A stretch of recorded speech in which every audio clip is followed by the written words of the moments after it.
আসসালামু আলাইকুম। আমেরিকার লস অ্যাঞ্জেলে দাবানলে প্রায় শহরটি বিলুপ্তির পথে, তারই আঁচ পড়েছে আমাদের বাংলাদেশের সেন্ট মার্টিনে। আমেরিকার আগুনের সূত্রপাত হিসেবে স্থানীয়রা মনে করেন যে শয়তানের শ্বাস, সেই শয়তানের শ্বাস মনে হয় এখন আমাদের সেন্ট মার্টিনে আছড়ে পড়েছে। সেন্ট মার্টিনে ভয়াবহ অগ্নিকাণ্ড, পুড়ে ছাই হয়ে গেছে কয়েকটি রিসোর্ট।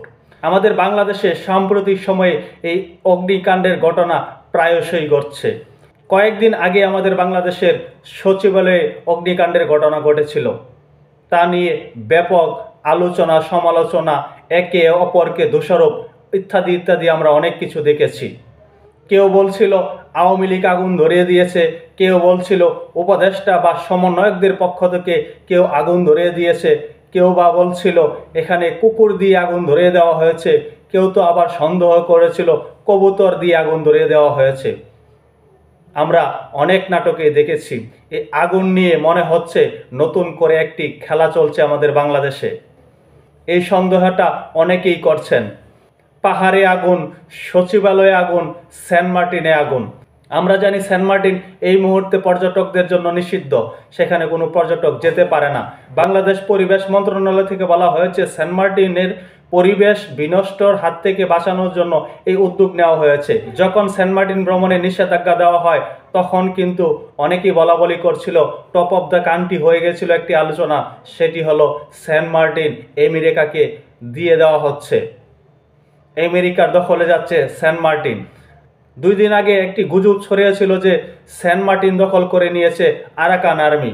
এই সেন্ট মার্টিন নিয়ে ব্যাপক আলোচনা সমালোচনা বিদ্যমান রয়েছে। এরই মধ্যে সেন্ট মার্টিনে ভয়াবহ অগ্নিকাণ্ড।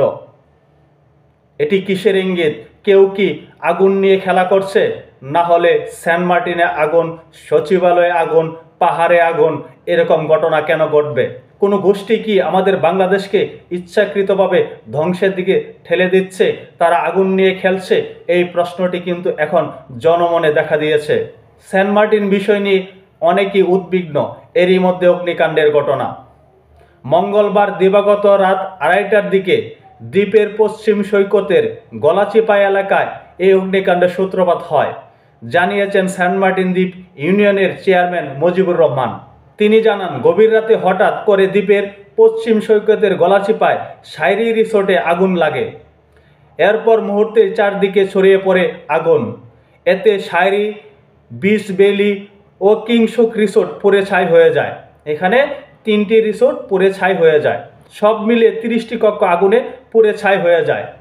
কিভাবে আগুনের সূত্রপাত হয়েছে সেটি নিশ্চিত হওয়া যায়নি। উল্লেখ করে সেন্ট মার্টিন দ্বীপের থাকা টেকনাফ 2 বিজিবির উপ অধিনায়ক মেজর ইশতিয়াক আহমেদ বলেন, আগুন লাগার খবর শুনে স্থানীয়দের সহায়তায় আগুন নেভানোর চেষ্টা চালানো হয়। 1.5 ঘন্টা চেষ্টার পর আগুন নিয়ন্ত্রণে আসে। আগুনের সূত্রপাত কিভাবে হয়েছে তা এখনো জানা যায়নি। উল্লেখযোগ্য বিষয় হলো সেন্ট মার্টিনে আগুন নিয়ন্ত্রণের কোনো ব্যবস্থা নেই, ফায়ার সার্ভিস নেই, যার কারণে স্থানীয়দের সহযোগিতায় বিজিবি আগুন নিয়ন্ত্রণে আনে। এই বিষয়ে সরকারকে অবশ্যই সুষ্ঠু নিরপেক্ষ তদন্ত করা প্রয়োজন। এই আগুনের তদন্ত নিয়ে আবার যেন কাদা ছোড়াছুড়ি না হয়, একদল আরেক দলকে যেন দোষারোপ না করে। এখানে সুষ্ঠু নিরপেক্ষ তদন্ত প্রয়োজন। কারণ সেন্ট মার্টিন নিয়ে যেহেতু এই মুহূর্তে বাংলাদেশের মানুষের চিন্তা ভাবনা ভিন্ন রকম, অনেক রকম চিন্তা ভাবনা মানুষের মাথায় কাজ করছে, অনেকে অনেক রকম প্রপাগান্ডা ছড়াচ্ছে। তাই এই বিষয়ে অবশ্যই সরকারকে মনোযোগী হওয়া প্রয়োজন। সকলে ভালো থাকবেন। আল্লাহ হাফেজ।